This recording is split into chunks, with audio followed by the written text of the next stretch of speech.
This guy's from 1965. It's got an original Gibson Thunderbird 2 in original sunburst finish. Oh yeah. Yes. God, I love these basses. And this one I will be pretty careful with back here because it is probably the longest bass in the history of bass guitars. And this one does have one feature that we like to see on these Thunderbirds, a headstock that hasn't been repaired. Due to the shape and size of these things, you know, people want to go lay it up against the thing and they fall down. A lot of these are broken headstock guitars.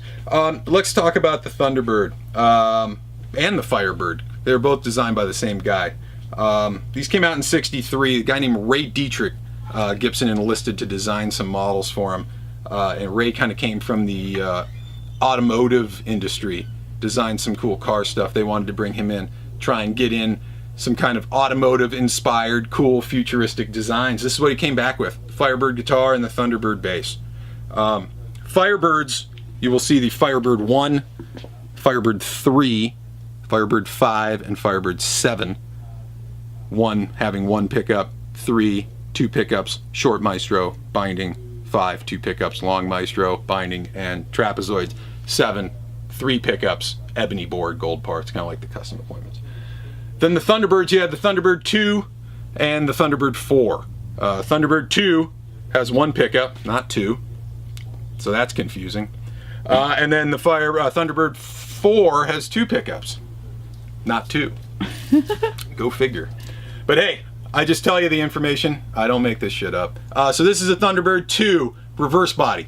This is the first version here. This is what we call the reverse body. You'll see these from '63 up into '65.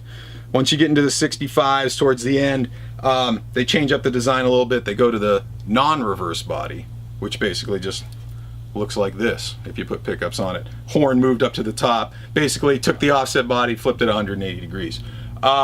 So this is the earlier, more desirable version. No binding on the neck, simple dot inlays. We have just the one chrome covered Gibson pickup, volume and tone. Fantastic. All you need. Lots and lots of rock and roll records on these basses here. Nikki Sixx, Lemmy, John Entwistle. God, there's a lot of people that played. Jackie Fox from the Runaways. I posted a great picture of her in like crazy bell bottoms playing hers on Instagram earlier today. Skinnerd.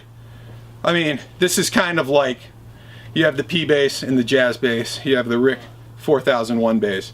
And as far as I'm concerned, you have the Thunderbird. That's kind of the top 4 basses for me personally. I really love these things. The other cool thing on these are neck through design. So from the tip of this headstock here all the way to where the strap button is, this is all solid. I think it's a 7-piece.